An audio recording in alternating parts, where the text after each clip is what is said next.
नमस्कार दोस्तों, स्वागत है आपका अपने YouTube चैनल अपनी पाठशाला पर। दोस्तों, आज मैं एक बार फिर से उपस्थित हूँ भारतीय इतिहास के अंतर्गत शेर शाह सूरी साम्राज्य के इतिहास को लेकर। तो दोस्तों, आइए शुरुआत करते हैं। शेर शाह सूरी साम्राज्य, जिसकी अवधि थी 1486 से 1545 ईस्वी तक। इस वंश के संस्थापक शेर शाह सूरी थे, जिनका राज्याभिषेक 1540 ईस्वी में हुआ था।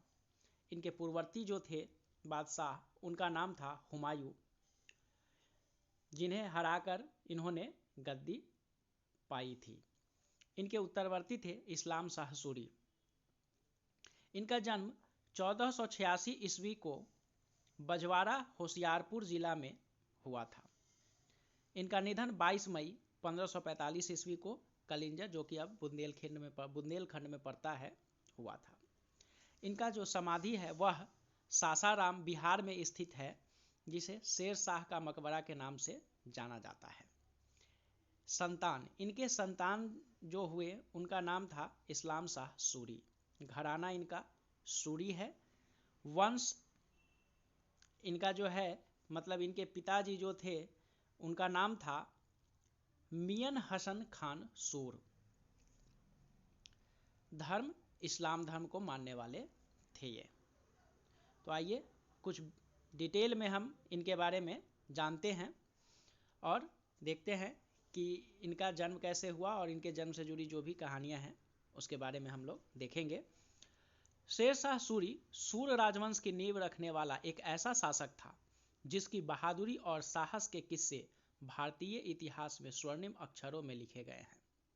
अपनी वीरता के बल पर शेर शाह सूरी दिल्ली के तख्त पर बैठा और दिल्ली को उसने अपनी राजधानी बनाया। साल 1540 में शेर शाह ने मुगल साम्राज्य पर शासन किया था।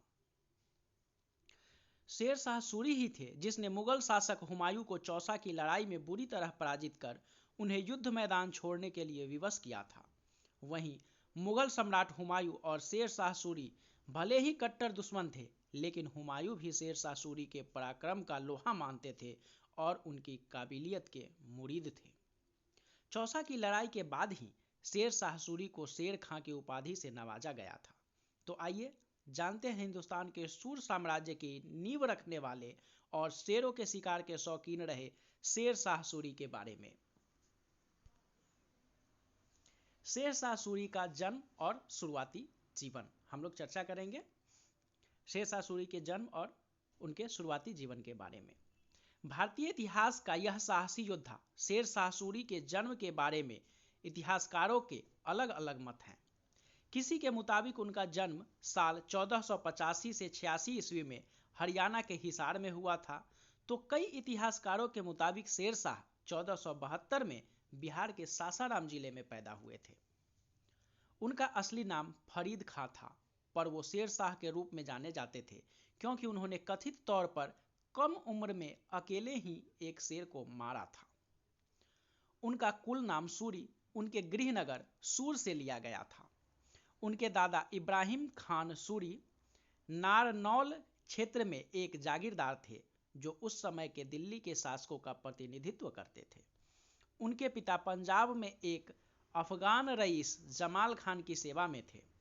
शेर शाह के पिता की 4 पत्नियां थीं, जिनसे 8 बच्चे प्राप्त हुए। शेर शाह को बचपन के दिनों में उसकी सौतेली मां बहुत सताती थी, तो उन्होंने घर छोड़कर जौनपुर में पढ़ाई की। पढ़ाई पूरी कर शेर शाह 1522 में जमाल खान की सेवा में चले गए, पर उनकी सौतेली मां को ये पसंद नहीं आया, इसलिए उन्होंने जमाल खान की सेवा छोड़ दी और बिहार के स्वघोषित स्वतंत्र शासक बहार खान नुहानी के दरबार में चले गए। यह जो जौनपुर में रह करके और उनका जो पढ़ाई था जमाल खान के सेवा में रहकर, यह उनकी सौतेली माँ को पसंद नहीं आया, इसलिए उन्होंने जमाल खान की सेवा छोड़ दी और बिहार के स्वघोषित स्वतंत्र शासक जो थे बहार खान नुहानी, उनके दरबार में चले गए। अपने पिता की मृत्यु के बाद फरीद ने अपने पैतृक जागीर पर कब्जा कर लिया।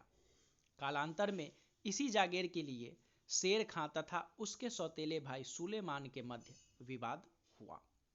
अब देखते हैं बंगाल और बिहार पर अधिकार। बंगाल और बिहार पर कैसे अधिकार किया शेरशाह सूरी ने? बहार खान के दरबार में वो जल्द ही उनके सहायक नियुक्त हो गए और बहार खान के नाबालिग बेटे का शिक्षक और गुरु बन गए। लेकिन कुछ वर्षों में शेरशाह ने बहार खान का समर्थन खो दिया, इसलिए वो 1527 से 28 में बाबर के शिविर में शामिल हो गए। बहार खान की मौत पर शेरशाह नाबालिग राजकुमार के संरक्षक और बिहार के राज्यपाल के रूप में लौट कर आया। बिहार का राज्यपाल बनने के बाद उन्होंने प्रशासन का पुनर्गठन शुरू किया और बिहार के मान्यता प्राप्त शासक बन गया। 1537 में बंगाल पर एक अचानक हमले में शेरशाह ने उसके बड़े क्षेत्र पर कब्जा कर लिया। हालांकि वो हुमायूं के बलों के साथ सीधे टकराव से बचता रहा। आइए अब हम लोग चर्चा करते हैं कि फरीद खान कैसे आखिर शेर खान बना।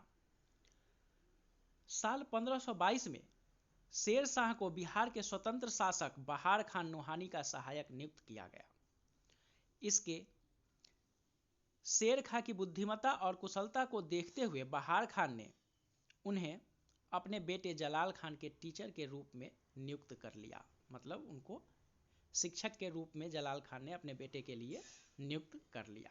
फिर एक दिन बहार खान ने शेरशाह सूरी को शेर का शिकार करने का आदेश दिया, जिसके बाद शेर खान ने अकेले ही अपने अदम्य साहस और पराक्रम से शेर का मुकाबला किया और शेर के जबड़े के 2 हिस्से कर उसे मार गिराया।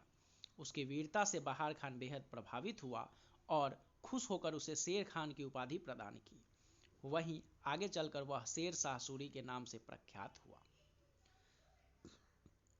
जबकि उनका कुल नाम सूरी उनके गृहनगर से लिया गया था, शेरशाह की वीरता के चर्चे हर तरफ होने लगे और उसकी ख्याति चारों तरफ बढ़ने लगी, जिससे बहार खान के अधिकारियों ने जलन के कारण शेरशाह को बहार खान के दरबार से निकालने के लिए षड्यंत्र रचा।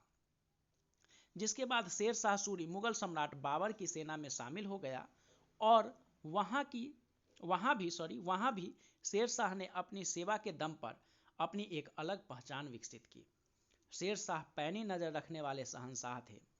वे बहार खान के दरबार से बाहर तो हो गए, लेकिन हमेशा से ही उनकी नज़र लोहानी की सत्ता पर थी, क्योंकि शेरशाह इस बात को भली प्रकार जानते थे कि बहार खान के बाद लोहानी शासन पर राज करने वाला कोई काबिल व्यक्ति नहीं है।